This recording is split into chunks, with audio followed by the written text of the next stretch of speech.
Welcome to Capsule, where we talk about wealth management and sustainability. I'm joined here by Georgina Parker, Head of Sustainability at Quaero Capital. Welcome. Nice to see you. When it comes to Quaero Capital, how are you navigating through these regulatory, let's say, woes at the moment? Yeah, it's been a very busy few years in terms of regulation. We've had, as everyone is aware of, we'd have the SFDR, we've had the EU taxonomy, but we've also had country level regulation in France. We have proposal in the UK. So it's been quite complicated to navigate. I think one of the really important parts or objectives of the regulation is greenwashing.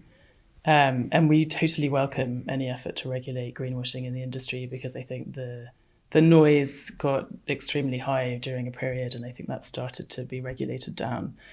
And for us, we were always conservative in the way that we communicated. So, as we navigate through these different regulations, we have total conviction in our approach, and we're very comfortable with the way that we've approached it.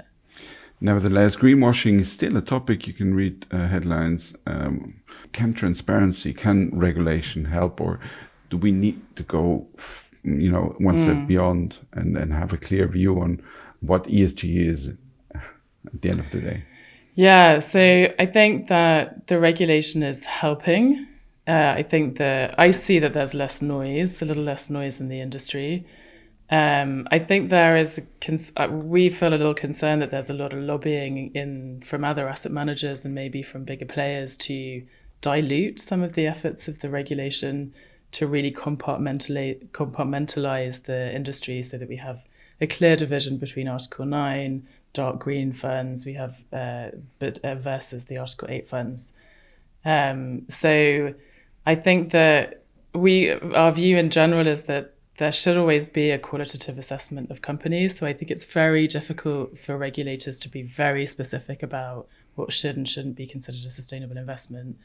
But I think that disclosure does really help, especially with the documents that we have now. You can very effectively compare funds against funds and challenge asset managers about what they're doing. Apart from regulation, what are the challenges that you're facing when it comes to sustainable investing? I would say the biggest challenge for us, and I mean, it's talked about a lot, but is data. And I think one of the things that there is an encouragement from the regulator as well, but in the market, is to be more data focused. So looking at KPIs and indicators and measuring the kind of portfolio impact or the sustainability of a portfolio that way. And data is really important, but we have three major problems with data. One is data quality. So we're still using data even in Europe that's mostly unaudited. It may be only partial. They may be excluding part of their business. So we have quite a long way to go on data quality. Data availability, there's still a lot of gaps. When we look at many of our universes and certain data points, we see gaps, we see holes where companies aren't reporting certain data points, and which makes it difficult for us to have a kind of quantitative approach. And then thirdly is really how effective the data point is at really communicating what it is that you're looking at. And I think this even for some of the KPIs that we prioritize, like carbon emissions, like we have a lot of portfolio managers and a lot of our clients are asking us to focus on scope 1 and scope 2 carbon emissions. And there are problems even in a data point like that, in that if a company outsources their operations versus a competitor, they might look like they're doing a better job of decarbonizing than their competitor, who actually is a bit more honest. They have their full supply chain in the business. So we look at the data points. This is super important to look at data points like carbon emissions, but we think it's always important to qualify what you see by really understanding the companies. And this is where, we think there will become more and more this big differentiation between active managers and passive managers when you're thinking about sustainability. We've come a long way from ESG integrating as a first step towards really creating impact, and that's where you position yourself as well. How would you consider your strategy in this, in this historical perspective as well?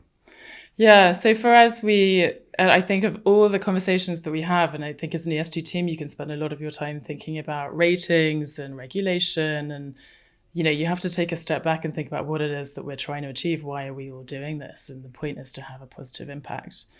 So for Quaero, that we see that through our Article 9 funds.